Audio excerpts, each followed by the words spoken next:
It is final. Maria Lourdes Sereno is no longer Chief Justice. The High Court junked her motion for reconsideration regarding the court's decision on the quo warranto petition filed against her. Now, the selection begins on who will be the next Chief Justice. Pat Manguna tells us more. Republic of the Philippines, represented by the Solicitor General versus Maria Lourdes P.A. Sereno, denied with finality the respondent's motion for reconsideration of the court's May 11, 2018 decision. With a vote of 8-6, the Supreme Court junked the motion for reconsideration filed by former Chief Justice Sereno, which sought to reverse the earlier quo warranto decision of the High Court last May. This means the SC reaffirmed her removal from office. Last month, the High Court also voted 8-6 in favor of the quo warranto case filed by Solicitor General Jose Calida. I'm happy with the results. To me, this is a triumph of justice again.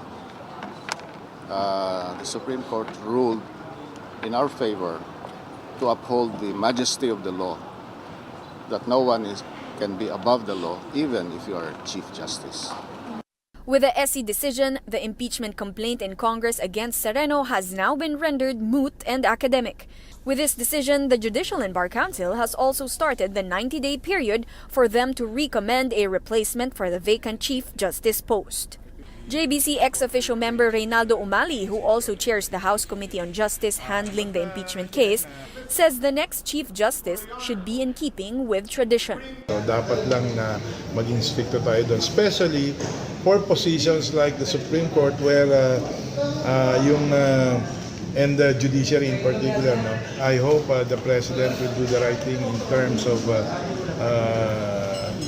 yung following the tradition, kasi pag meron talagang bypassing, pag may na-bypass, nangyayari talaga yung merong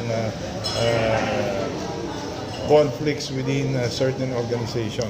The complainant that filed the impeachment case against Sereno in Congress, however, still has something to say.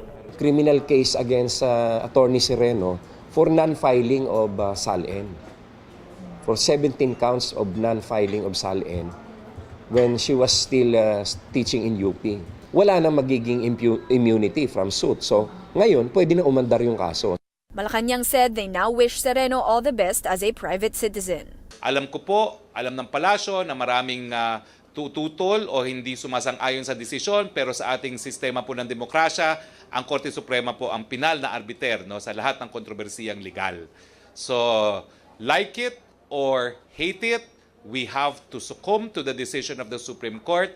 That is now a final and executory decision. Tapos na po ang pagiging Chief Justice ni Lourdes Sereno. We wish her good luck in her everyday life as a private citizen. In a statement, opposition Senator Antonio Trillanes slammed President Duterte over Sereno's ouster, saying the administration has destroyed another bulwark of our democracy.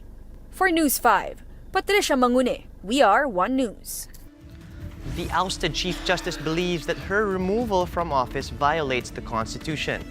Sereno also accuses Duterte of weakening the rule of law. Pat Mangune with more on this story. Beaten but unbowed.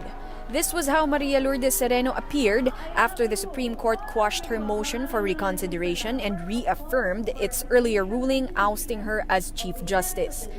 I will continue to state what I said earlier, that it was a wrong decision. Okay, that being said, I will move forward to other subjects. Sereno's lawyer said they expected this outcome and insisted it was a violation of the Constitution. In an event with her supporters at the University of the Philippines, Sereno said she will continue to defend the Constitution. So I stand before you now, stripped of my authority and my position by an unjust decision. But I do not have to be Chief Justice to defend our laws and institutions. I live the law, as do all Filipinos who uphold the dignity of every Filipino. Sereno criticized the leadership of President Rodrigo Duterte and put the responsibility on him for weakening the rule of law. She also raised questions surrounding his administration, such as our relationship with China and conflicts in the West Philippine Sea, as well as the train law. But Sereno refused to be labeled as the voice of the opposition. May mga tanong po akong hinihingi ko sana ang magandang katanungan at marami pa pong nagbibigay sa akin ng mga ibang katanungan na ibigay daw at sabihin sa publiko at sumabay sa mga talakayan sa mga issues na ito. That role is already very clear, very specific. Hindi ambiguous yun, ha? Ibig sabihin, maraming public discussions. Kung magkaka-oportunidad, sasama ako. Kung kaya kong ma-articulate yung mga issues, I will. According to Sereno's allies, removing the Chief Justice was part of the President's plan. Matutupad na rin ang pangarap ni President Duterte na maka-appoint ng sunod-sunurang Chief Justice sa Korte Suprema. Diktador ang tawag yan!